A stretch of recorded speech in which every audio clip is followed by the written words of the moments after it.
Hi everyone. In this video, I will show you what a hit and skip chart is, and how it is used to play the lottery. Okay. So let's jump straight into it. This is a simple Microsoft Excel spreadsheet here. In the first 8 columns, we have the draw number, the draw date, and then the 6 winning numbers for each draw. We then have the next 45 columns, labeled 1 to 45, going across the first row. These represent the 45 numbers in this lottery game. The 45 columns are divided up into 5 groups of 9 numbers, and are shown with different color groups. Each of the colored cells have a formula. The formula is checking to see if the column number has been drawn in the previous draw. If it has been drawn, then it will show the number 0 in the cell, with a white background. If the number wasn't drawn, then the number from the previous week will increase by 1. This table of information can tell us how many weeks each number has taken to be drawn.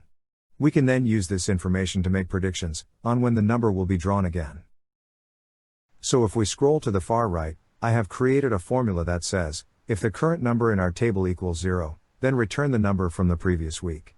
What we end up with is a summary of numbers that tell us how many weeks each number has waited until it has been drawn.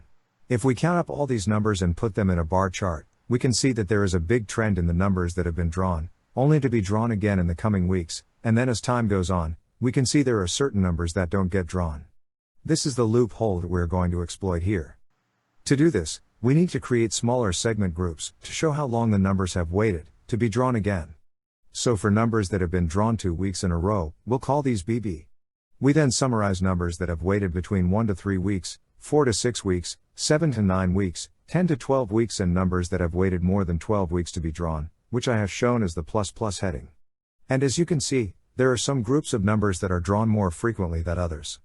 The final step is to create random numbers based on these profiles, which will be predicting the new numbers for the next draw. So there you have it.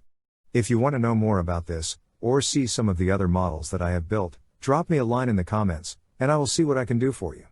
And don't forget to hit the like button and subscribe, so you can be notified of my new videos as I post them.